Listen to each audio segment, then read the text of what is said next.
حدیث میں آتا ہے ایک عورت نکل گئی بازار، فرض کرو اللہ تعالیٰ بچے، یج پہ دائے کہاں جوان خاتون نئی پلو لائت پرد ورئی بناو سنگار کرت وز سو لال چوک صبح 7 بجے آئی سو شام 4-5 بجے واپس، تو حدیث کی روشنی میں 7 بجے سے 4-5 بجے تک یہ زنا میں مبتلا ہے، حالانکہ تمکر نے بظاہر زنا کے، لیکن اس کے باوجود وہ کس میں مبتلا ہے؟ وجہ یہ ہے کہ اس نے اپنی زندگی سے اتنے اوقات میں اللہ کو نکال دیا تھا۔ بناو سنگار، چاہے یہ نکاح واجن اشتن یا نکاح ورئی اشتن،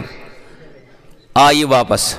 وہاں تو اللہ کی لعنتیں برس رہی تھی، زنا کے ساتھ اس کو تعبیر کیا، آنے کے بعد یہ پھر یہی کپڑے پہنتی ہے، بناو سنگار کرتی ہے،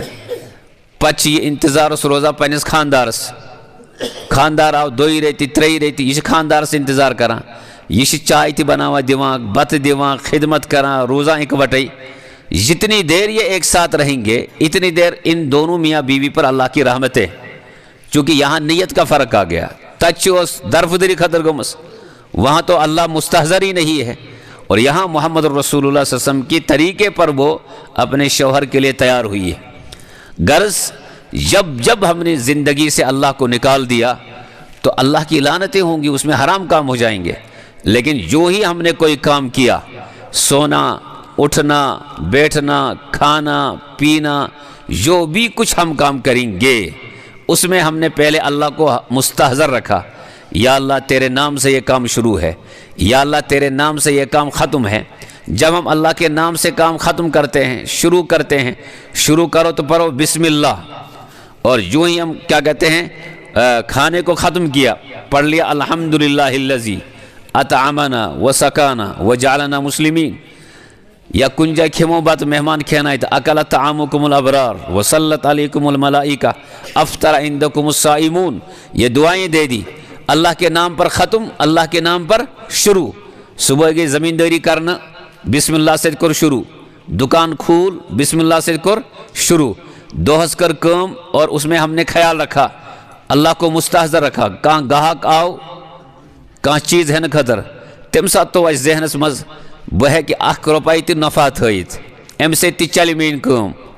اور اس بنا پر ہم نے اس کو 1 ہی روپیہ یا 50 پیسے نفع رکھے، تاکہ اس لینے والے پر کوئی ظلم، اس کا مطلب ہے میں نے اللہ کو مستحضر سامنے رکھا، محمد رسول اللہ کا طریقہ رکھا، لیکن جو ہی کوئی گاہک آ گیا میں نے سوچا اس کو تو عطا پتہ تو ہے ہی نہیں چیز کے تشے، وہ کیا اس 1 روپے نفع، وہ تھا 10 روپے نفع، کوتا تھا ان، قیامت کے دن اس کی گرفت ہوگی، پکڑا جائے گا، یہ اس کی کیا ہوگی، کہاں چیز داؤ خراب اون واپس، اگر یہ رٹن والا اس مضبوط امروٹ چیز اس محفوظ تا تو اس نے کہاں ابا، قیامت کے دن اللہ اس کے گناہوں کو معاف کریں گے۔ غرض اللہ کو مستحضر، گھر میں تو اللہ کو مستحضر، مسجد میں تو اللہ کو مستحضر۔ ایک شاعر نے بڑی اچھی بات کہی ہے آج کے معاشرے کے معاملے میں، سشوانان ازگ معاشرے اوت خراب گمت، اللہ کو مستحضر رکھنا تو باہر میں تو دور کی بات ہے، جب ہمیں کسی کی پٹائی کرنی ہوتی ہے، گالی والی دینی ہوتی ہے، اشیاء تات مشور کرن اشر نبر کنی مشور کران کہ ہم جب سجدے میں جاتے ہیں، کہاں سجدے میں سوچتے ہیں فلاں آدمی کو گالی کیسے دینی ہے، تو اللہ کو ہم باہر کیسے مستحضر رکھیں گے، دکان میں کیسے مستحضر رکھیں گے؟